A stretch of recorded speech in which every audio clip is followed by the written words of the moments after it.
Madam Deputy Chairman, the main question for consideration of this House is whether the increase in the passenger fares and in the freights that has been proposed by the Railway Minister should have the support of this House or not.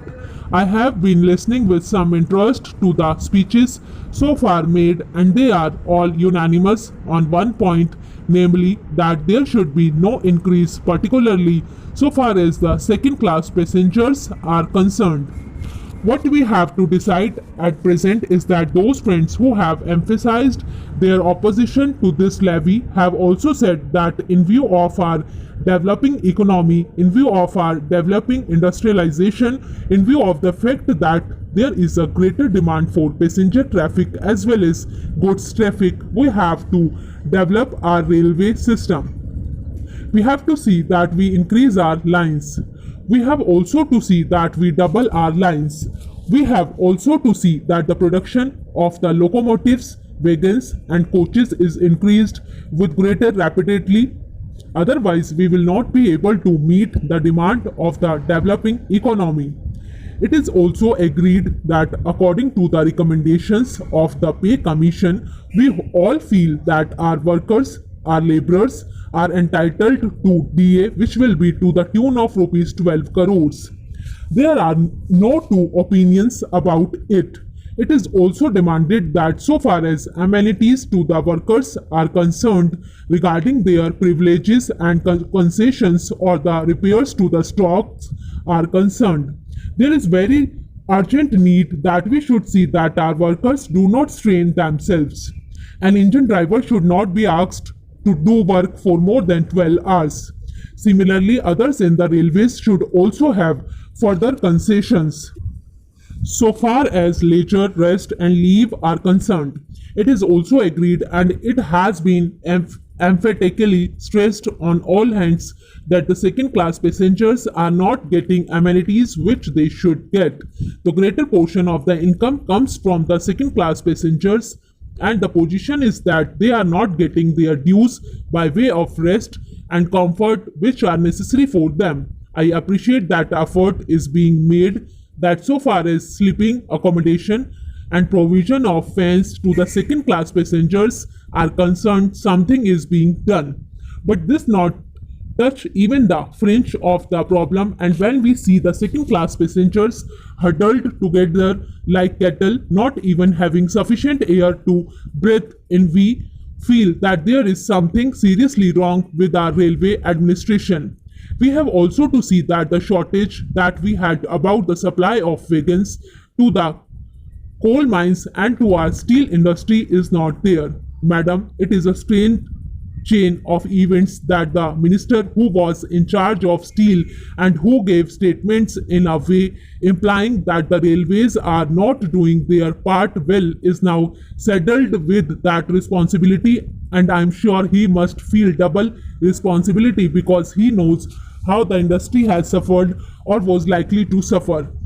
As the Minister of Steel, he charged the Railway Ministry of not doing things which should have been done. So now these are the problems that we have to meet, and the question arises how to meet them. I quite understand that there could be some economic affected in administration. I could also understand that by tightening the administration and seeing that there is not much of ticketless travel, we could improve the position. I could also understand that by taking effective measures regarding the new responsibility which Parliament has placed on the shoulders of the Railway Department, namely the liability of a common carrier for goods for which they have provided rupees 2 crores, and by having all these things in mind, there could be some reduction in expenditure. But I do not think that reduction would be of a value sufficient to meet the increasing demands of the railways.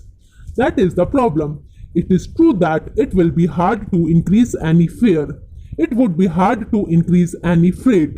We do realize and we do appreciate it, and as representatives of the people, we do feel every day that our people are being taxed more and more. As regards freight, madam, my own view is that so far as food articles are concerned, this proposal should be modified just as there has been a modification in the case of giving encouragement for exports and in certain other respects.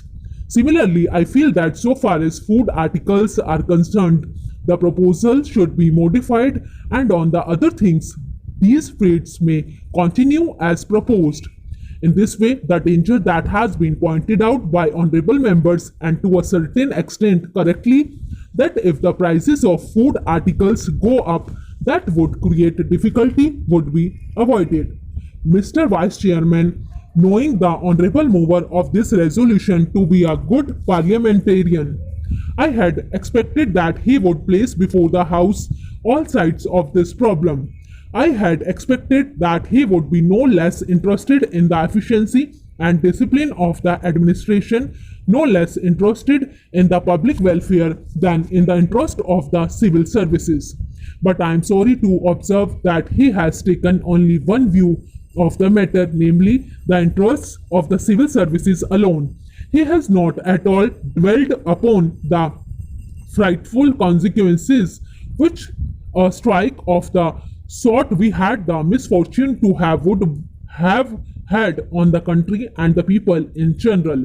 He has spoken, no doubt, in measured tones, unlike the honorable member who sat to his right in the morning and who raised a shout wanting to make up by sound what his arguments lacked the force. I wish to submit to this House that it would be incorrect and it would be imprudent for the House to accept this resolution. It would be incorrect because by accepting this resolution, we would be leaving down something bad in principle, and we would also be accepting a policy which would be suicidal and which would cut at the roots of discipline in the services. To the merits of reinstatement or otherwise of these persons, I will come later on. I doubt the very propriety of Parliament going into this matter. Now let us see what has happened. Whether right or wrong, departments have taken up the question of these strikers, those who took part in this strike, those who indulged in disobeying the ordinance. Several cases of sabotage and intimidation, including criminal ones, have been gone into, and the authorities have taken some decision. In some cases, the government have taken the decision, and in some cases, the departments have taken the decision. Now, would it be right for Parliament to intervene, to interfere with these decisions? Suppose we do that, suppose Parliament interfered with the decisions taken by the government or by the heads of departments. Tomorrow, with what face and with what authority can the head of a department extract service from his subordinates? This is the question which the Honorable the Mover must see, and also the other honorable members who have spoken in support of the resolution. Unemployment is mounting up, and we have not been able to generate enough employment opportunities to provide even for those people who are entering the labor market today, perhaps to the extent envisaged during the third plan. The point that I want to make is that it is not quite justifiable to take only one aspect of the third plan period, namely the exigencies of capital mobilization, out of the context of the general economic situation in the country. When we are therefore making this huge tax effort, we will have to apply our mind with equal seriousness, if not more, to see that the income generation in the community is as great as is envisaged, so that the community is as great as is envisaged, so that the savings and investments could be effected without disturbing unnecessarily the consumption pattern in the community. Whenever there is any tax on corporations, this cry is raised, and this cry is always belied by what the industrialists themselves have claimed to be the sensitive barometer to find out the climate for capital formation. I mean the stock exchanges. This time, the stock exchanges have reacted quite favorably to the budget proposals as a whole, which clearly shows that whatever else may be the merit of the present budget proposals, it is certainly not anti-capital. Last year also, the stock markets boomed up after the taxation proposals were announced. This time, though, they were a little hesitant at first. Ultimately, I think they have realized that there is nothing wrong with the taxation proposals and they are now merrily mounting up. This is quite natural because there are so many benefits and advantages in our economy today that it is not difficult for the corporate sector to absorb a small rise to 5% in the corporation tax which has been proposed.